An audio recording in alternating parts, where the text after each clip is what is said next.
Claro, aqui está um prompt completo e envolvente para criar um vídeo contando a história do pão, ideal para TikTok, Reels ou YouTube Shorts. Prompt de vídeo. A história do pão, o alimento que mudou o mundo. Duração: 45 a 60 segundos. Trilha sonora sugerida. Música suave e inspiradora. Sons de forno, trigo ao vento e toque de nostalgia. Roteiro, narração, com cenas sugeridas. Cena 1. Campo de trigo ao nascer do sol. Narração.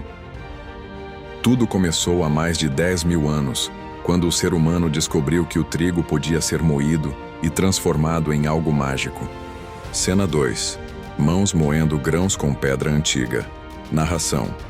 Os primeiros pães eram simples, apenas farinha e água misturados e assados sobre pedras quentes. Cena 3. Povos antigos, egípcios, assando pão em fornos de barro. Narração. Mas foi no Egito que o pão ganhou vida. Um dia, por acaso, uma massa ficou esquecida e fermentou. Nascia o primeiro pão fofo da história. Cena 4. Mesas antigas com povos dividindo pão. Narração. O pão se espalhou pelo mundo, símbolo de partilha, fé e sustento. Dos gregos e romanos até as mesas modernas. Cena 5.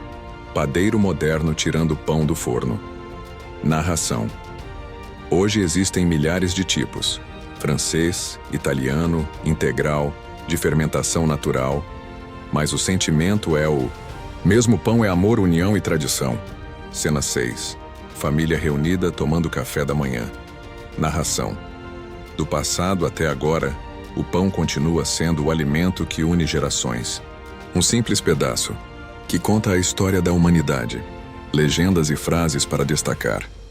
O alimento mais antigo do mundo. Um erro no Egito criou o pão fermentado. Pão, símbolo de união e partilha.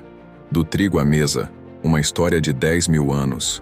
Dica extra para IA, caso use ferramenta de geração de vídeo.